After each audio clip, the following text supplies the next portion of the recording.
You all look great this morning, but the question I want to ask is, what in the world are you doing here? Okay, well, now that we're going to dismiss really quickly, but is it not a fair question? What in the world are you doing in a church on a Sunday morning? There are a lot of places you could be, a lot of things you could be doing. But if you're investing your time and money to be here, what in the world are you hoping to get in return? There is a return, right? We're not just spending time and money. I think it's a fair question. It's a good question. Because it makes us ask, what's the church all about? Why do we do all that we do? Why do we give all this time and effort and care and prayer and stuff to this? Is this all there is? Well, there's a lot more going on in this place for sure. But what in the world are you doing a part of that? Well, as I began to think about this, I started looking at the state of the church across the United States of America. And the picture is not really clear to everybody why they're coming here. And in fact, not everybody is really sure it's worth it. And so, a lot of churches are shutting down because nobody can seem to figure out what the point is anymore. We've been on a journey together these past number of weeks asking some basic questions about being church and doing church. And we started with looking at God high and lifted up, trying to see how God wants us to see Him. And then we turned and began to ask the question, well, how does God look at us? What's the church all about? Well, then what does He want to do? What steps does He want us to take?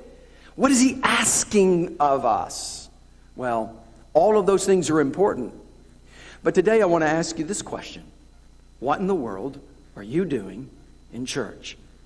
Because if we don't answer this question, pretty soon we'll all fade away, walk away, and the day could come when there's a for sale sign out in front of this church and people drive by and go, well, what a shame. I wonder what happened. Well, that's the question that a lot of churches across America are trying to ask. What happened to us?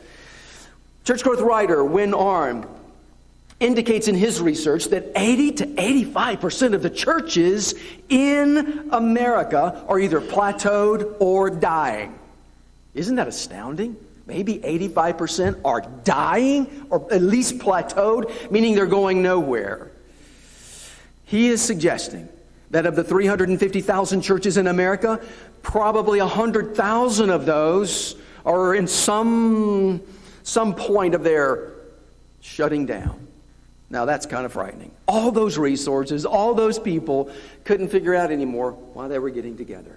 Lau Shaler writes this: an average of 50 to 60 congregations in American Protestantism are choosing to dissolve every week rather than the 5 or 10 that are able and willing to redefine their role.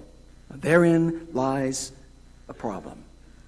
How do you redefine the role of the church in order to continue to be the church, to continue to do the things that we want to be a part of? It's an important question. At the same time, if you look back into the late 1980s, the astounding change in American population begs us to ask the question, what's going on in the church, but around the church as well? In 1988, a Gallup survey indicated that 44% of Americans were unchurched. But then just a handful of years later, in 1990, Peter Wagner set the figure at 55%. It was growing rather exponentially.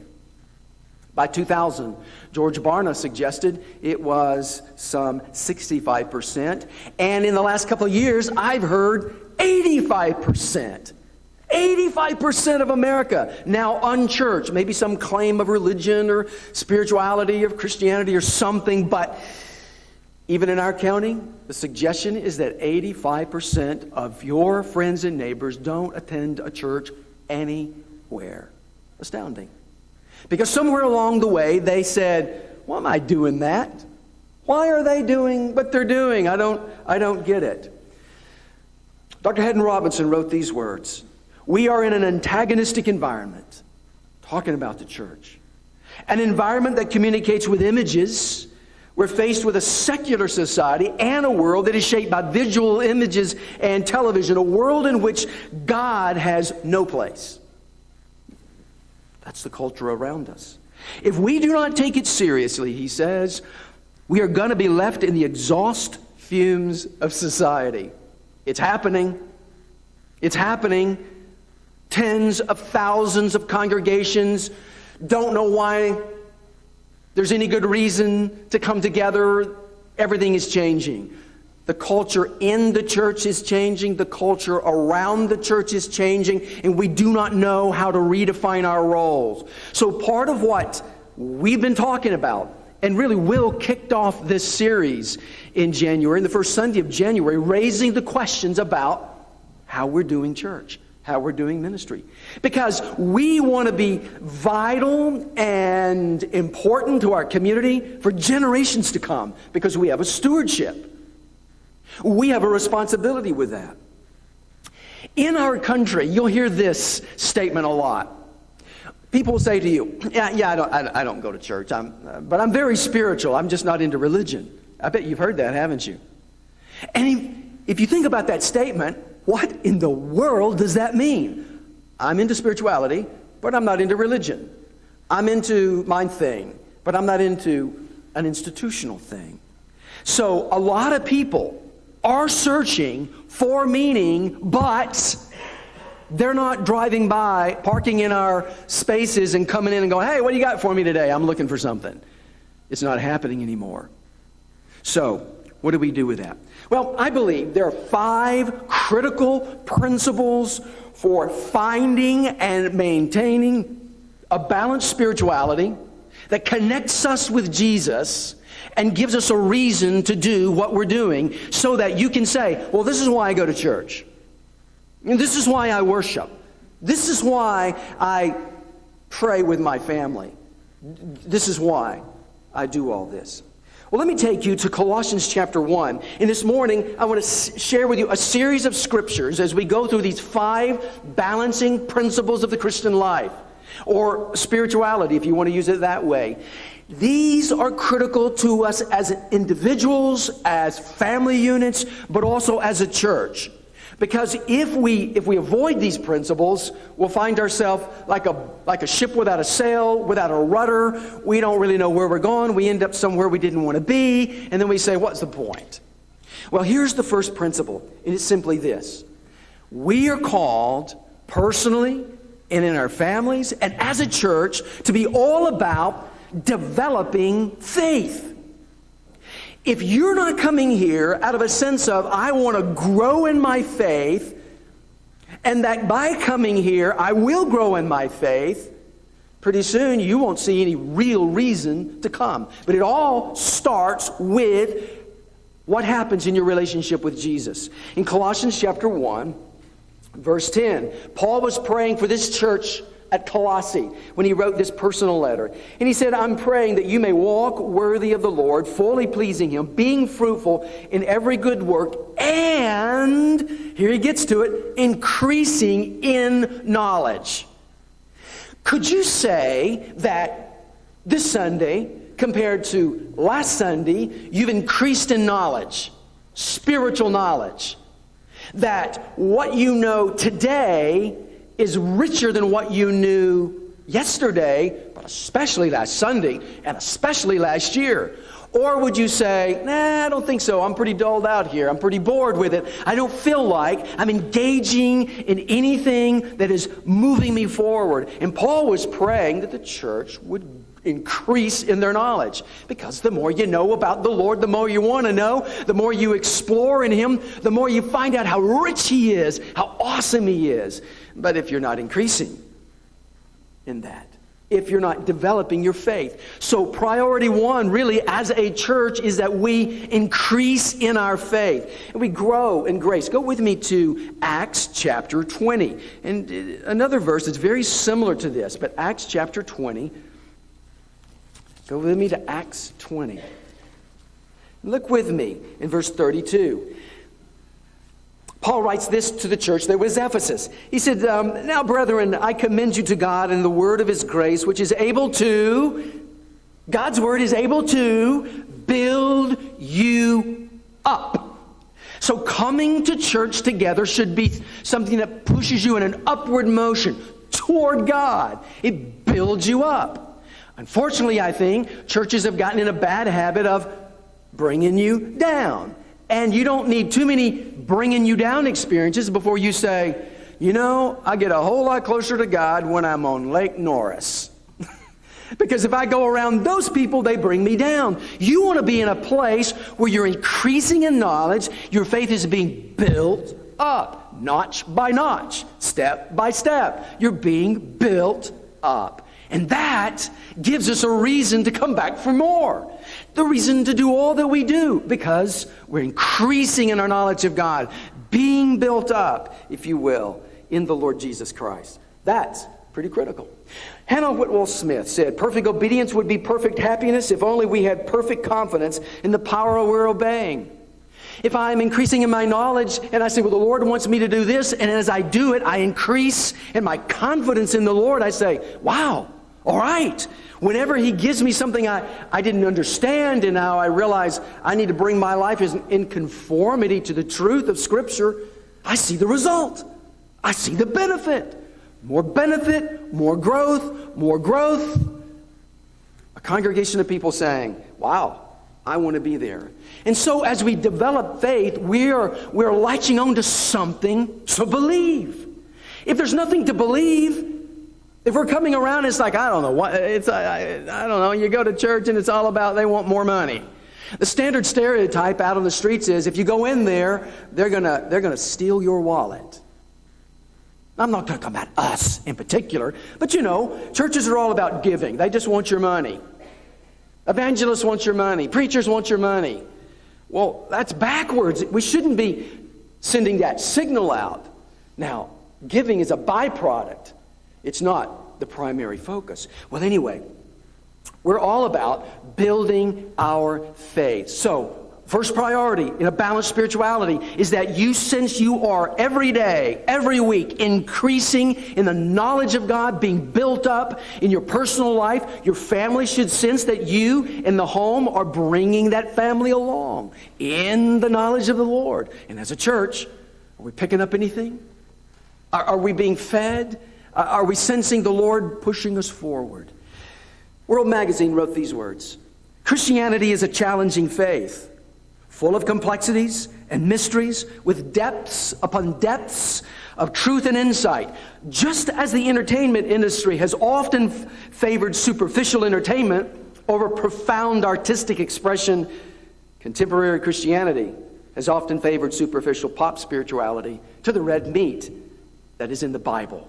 And so, if we just maintain a superficial kind of spiritual Jesus kind of thing, then pretty soon you're going to get as sick of that as eating too much chocolate.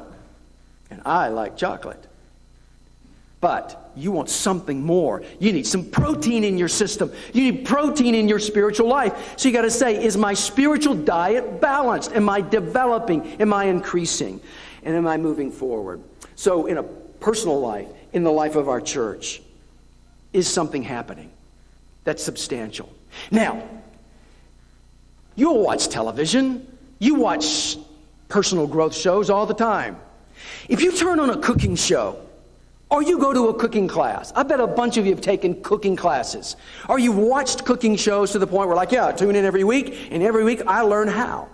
You could spend, as a cook, a lifetime learning how to perfect Asian food, or Mexican food, or Italian food, or French food, or just Southern cooking, right? But if you watch a cooking show every week, or more than one every week, and then I come up to you the following week and I say, man, how'd that cooking class go? Oh, that's the best cooking class I have ever watched. All right, what you been cooking lately? Well, I don't do any cooking. Well, what are you watching a cooking show for? Well, I don't know. It's kind of entertaining to watch a cooking show. Well, how are you ever going to be a great cook? Well, I don't know. I'm just watching a lot. I think I'm going to change cooking shows because I'm kind of bored just watching them cook spaghetti. Well, the only way to become a great cook is to cook, right? Or a better cook cooks. So if you come to church all the time and then you go, I don't know, I need a better show. I think I'll change channels. Or I think I'll quit watching. Question is, how many sermons do you have to hear before it starts motivating you to say, well, I want to get in the Word for myself. I want to be a better Bible student. I want to be a better teacher. I think I can. Man, I never saw that in the book of John. I never saw that in Colossians. And it motivates you to go do it. So you can watch it, but that doesn't develop you. The only way you develop as a cook is you got to get in the kitchen and you got to roll up your sleeves and you pull the pots and pans out and you make a mess and you cook until everybody's saying, that's the best I've ever tasted. Maybe in the beginning they won't say it's the best, but after a while, you want them to say, that's the best cooking I've ever sat under, right? And that's what we're trying to do as a church. We want to do some good cooking, but part of being the church is, I'm not simply trying to be your cook, I'm trying to get you to start cooking. The church, cooking, and developing in their faith and applying the Word of God to do something with it. It was Fred Smith, the businessman, who said, I don't think God is interested in our success. He's interested in our maturity. I think if you ask any professional cook on television, they would say, well, I'm glad you love my show, but is it making you a better cook? Right? My goal is not to preach sermons. I want to see you built up and develop so that you're stronger, more mature believers, so that you're growing in your faith. And you're connecting with the Lord. Which leads us to the next principle of a balanced spiritual life. It's experiencing God. It's moving beyond head knowledge to actually experiencing something in your relationship with the Lord. So that you're not simply hearing about God, around people talking about God, but you are experiencing God yourself. Now, go with me to 1 Peter chapter 2, verse 5. And this is a verse in the same chapter that we looked at some weeks ago, but we didn't read it. 1 Peter chapter 2, verse 5. Peter says, you also as living stones are being built up into a spiritual house, a holy priesthood, to offer up spiritual sacrifices acceptable to God through Jesus Christ. I tried to remind you a few weeks ago, we are a priesthood.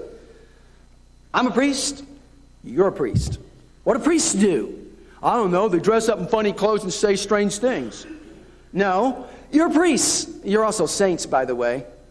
So I'm looking across the room at a bunch of saints.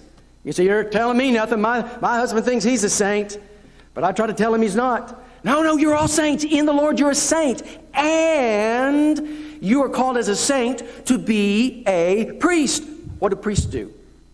Well, we talked about that. They worship, they intercede, and they do ministry together. Well, part of our experiencing God is coming together because we have someone outside of ourselves, above ourselves, that we worship. And He draws our attention. So we come together to offer spiritual sacrifices. What does that kind of look like? Go with me to Revelation chapter 4 and look with me in verse 11. In Revelation 4:11, there's a worship scene taking place in heaven. What are they saying when they're worshiping? Well, this is what they're saying.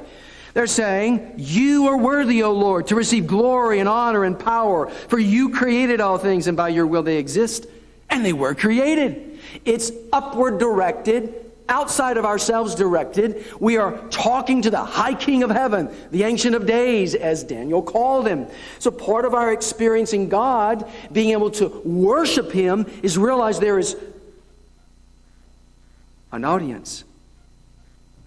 And that audience is God. God is our audience.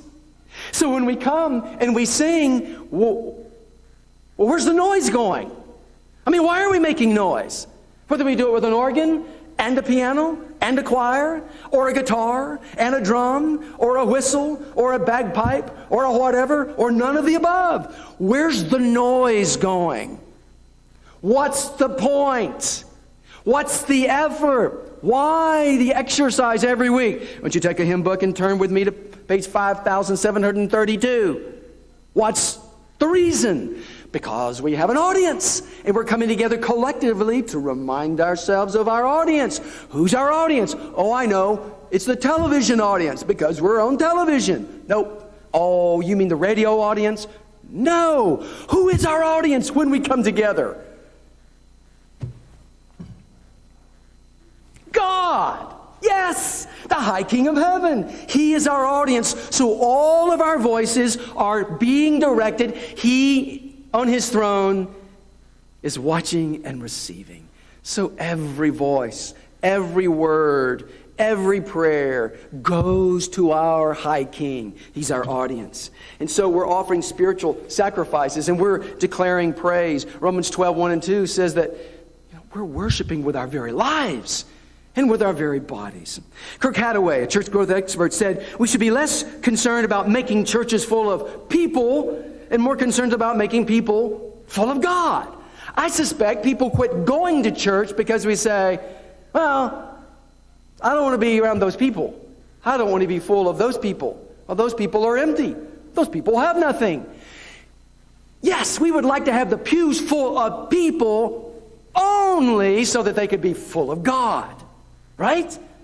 I mean, you don't want a full house and nobody's experiencing the Lord. Nobody's engaging with Jesus.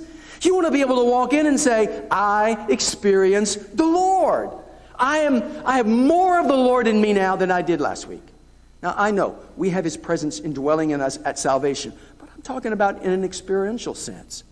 That I sense I'm closer to the Lord this week. I have increased in my knowledge. It's helped me to understand more about Him, and therefore I'm experiencing more. I have someone to worship. So then worship will drive our programs. Worship will drive teaching, Sunday school. Worship drives evangelism, because you talk about what you love about, right? So how many of you would like to be the spokesman for a new restaurant coming to town that you've never visited anywhere in America? Yeah, I want you to go out and tell people how great this burger is. You go, well, okay, how much are you going to pay me? So I may go out and talk about the restaurant because you pay me, but I am not doing it out of a sense of, I really like that place. What you really like, you can really talk about. We're all evangelists. We just don't recognize it. You go to a great restaurant, have a great meal, you're out of there, you're not even in the car, you're going, hey, Mabel, you know what we ate over there at the 5-Star Inn? Have you ever had their meatloaf? And you'll say, it's the best thing I've ever had. I know, okay, I can't think I've ever had their meatloaf. You got to try their meatloaf. When people find themselves full of the Lord, growing in their faith, they talk about their church in much the same way. Have you ever been to First Baptist Church? Man, I experienced God like I've never experienced Him. And you'll talk about Him. But if I give you a piece of paper and says, now when you talk to people, go through these 5 statements. Hi, hello, my name is Dwayne. I go to the First Baptist Church of Lafayette.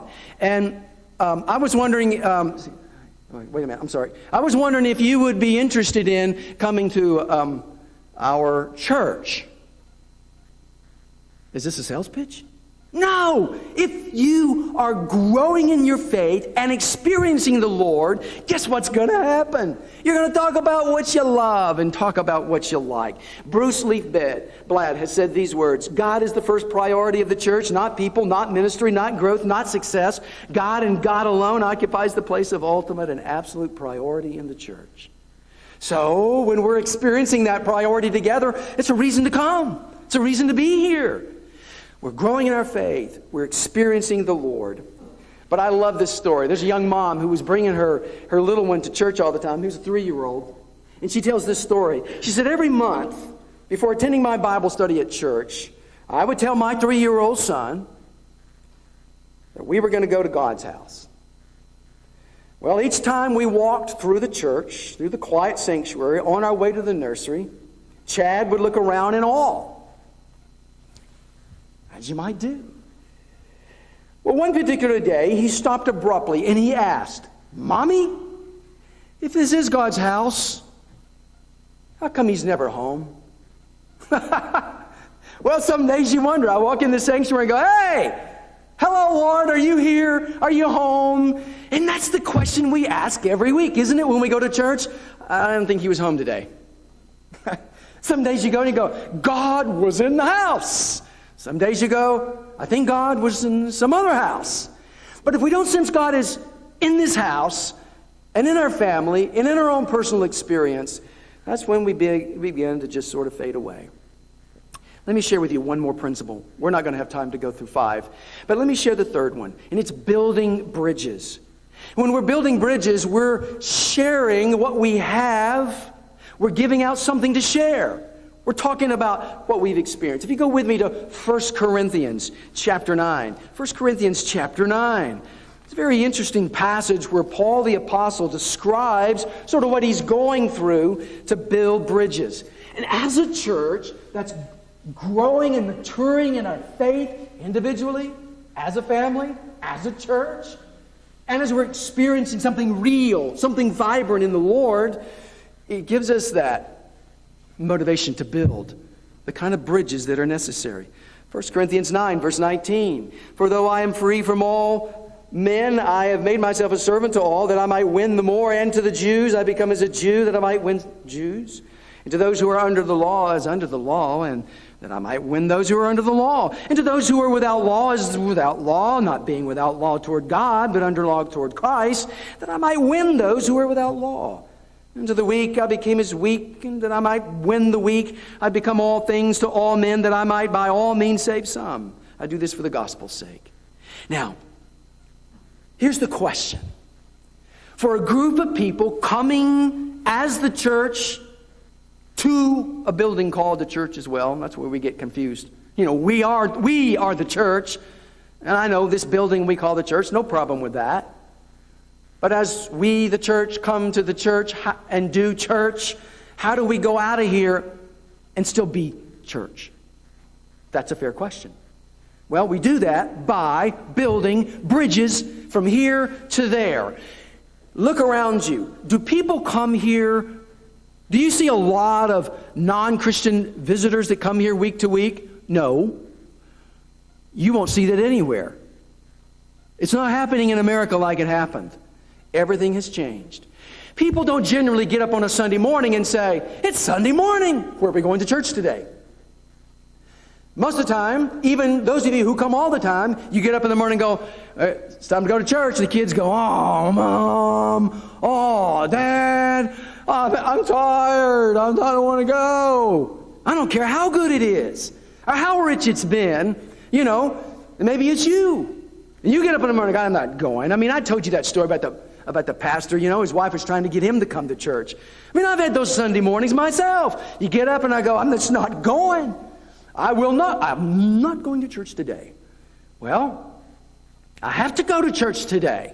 Well, you don't have to. You can call in and say, "I am terribly sick." What are you sick of? I'm sick. My body's sick. Or are you sick of church?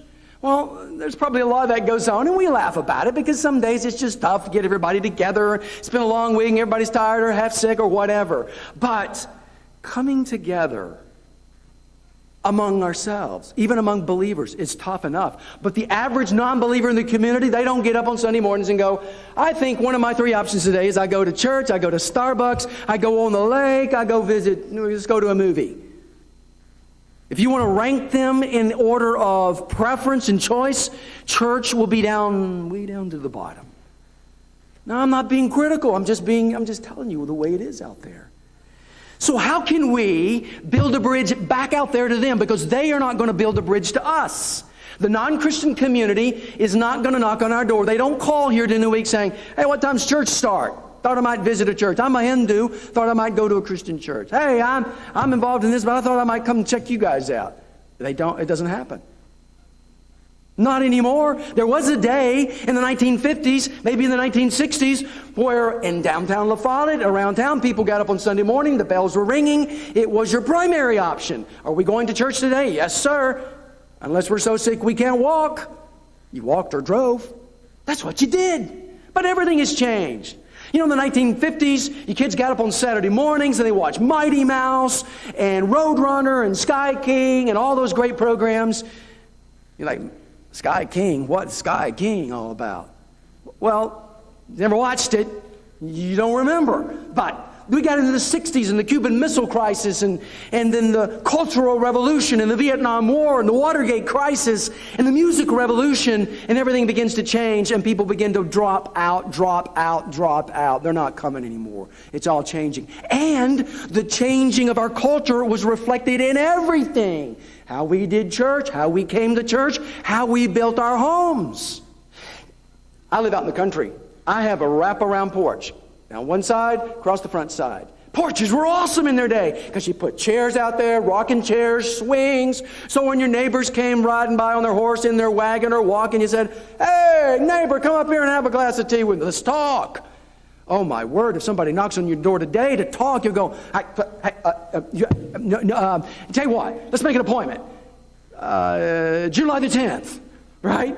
Because it's all changed. So now our architecture is totally different. Where are porches now?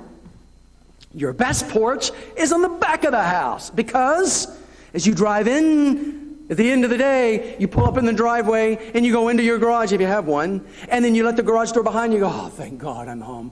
I hope the phone doesn't ring. I hope nobody knocks on my door. Oh, there they are. That's from that such and such a church. That's such and such a cult. And they're knocking on your door, but you make a beeline to the back porch, because on the back porch, you got your fence around your yard and you can be safe." I lived in a planned community in Denver, and it was hilarious. At the end of the day, you're just watching people drive in. Here comes the door. Up they go. And then the cars go in. Down they go. Clunk. And then after a while, you start, smell the barbecue pits going off. So the barbecue grills are going because they're on the back porch. You're going to eat on the back porch. You didn't want to engage in community like that with your neighbors. Porches changed everything. So how do we get on people's back porches again? Or maybe the first time. Because we're not on their front porch again. They're not coming out the front door and coming in our front door. We've got to build out our front door to their back door if we're going to reach our community. It's a different world. So as a church, can we redefine our role? Are we willing to do all of that to be viable? I know we are. I know you embrace that. I know you believe that, or you wouldn't be here today. So what can I personally do to build a bridge with my personal experience with the Lord in order to connect with them and their lives, with my story? But what can we do as a church to build bridges? There is so much we get to do. And that's why, starting Thursday night, church council, we're meeting together. It's an unscheduled church council. We're going over our strategic plan. We're going to begin writing our vision statement and our mission statement. We're going to look at the surveys and some of the information brought together so that we can use that as the fertilizer for our discussion, so we can begin to work toward an Easter morning launch of our new vision statement and our mission statement. So that in this process, we start cultivating our conversation and we start fabricating, in terms of constructing, our bridges into the community. And there's so many bridges. So many little bridges. I think the most exciting days for our church are the days we've yet to live in. You say, you always say that. And preachers are supposed to say that. They don't all say that. And I wouldn't say that if I didn't believe that. But I believe that. And if you can believe that and hold on to that, we've got exciting times ahead. So we're building these bridges. And we don't have to be a bunch of perfect people. Listen, some of you don't even know what an evangelist you are inside this shell of what you've been doing. You say, I know, I get over to church and they try to plug me in some committee that I don't even know what they do, and I don't even like that committee. That's part of our problem, why we hadn't built any bridges. We plug you into places you don't want to be, and you don't want to be there, not because you're disobedient or you're difficult. It's because that's not where you've been gifted. And so what we're going to talk about next time is two more aspects to this balanced spirituality. And part of our building the bridges is the way we connect with our design, our spiritual giftedness, our design by God. And if you connect with your design and then build a bridge out of your design, the world sees no end to the possibilities. We're building bridges. So I'd love for you to get the mental picture of First Baptist Church La Follette having all these little bridges built over here, one over here, one over here. Here's a four-wheeler bridge over here in the four-wheeling community. Here's a fishing bridge over into the fishing community. Here's a fly fishing bridge in the fly fishing community. We built bridge after bridge after bridge after bridge. All kinds of bridges that allow us to take our growing faith and our experience with God and build bridges. And as we do that, you say, well, yeah, but I'm not perfect. Well, who said you had to be? Yeah, I know, but I'm not real churchy. Awesome. I don't look like the church lady. Good. I don't sound like a church guy. I'm no preacher. Awesome. Because 99% of the people in this community will shut down when they see, well, here comes the pastor of the First Baptist Church of La Follette. In his bow tie or no tie. Oh, he's the pastor. Oh, shut down. But here's what they're looking for. I love this. Lee Strobel has written, unchurched people aren't looking for perfections in Christians, just honesty. They don't want them to pretend their lives are problem-free. They just merely want an admission that they struggle too. It's when unchurched Harry and Mary see a collection of Christians hiding behind a facade of perfection that they begin to smell a cover-up. Conceding that we're sinners is a sign of integrity to unchurched Harry and Mary. Frankly, they're repulsed by the pious deception of pretending that the Christian life is free of temptations, difficulties, and failures. That's where we are. Now, think with me for just a moment. Would you dream a little bit? I am praying for the day when we come together with such excitement because of what is happening with the bridge you've built. With the bridges you've built. Evangelism has to be what we do out there most of the week. We can do a little of it here on Sunday. But the majority is to come from the bridge building into the community. There's so much more to say and so little time. Would you pray with me?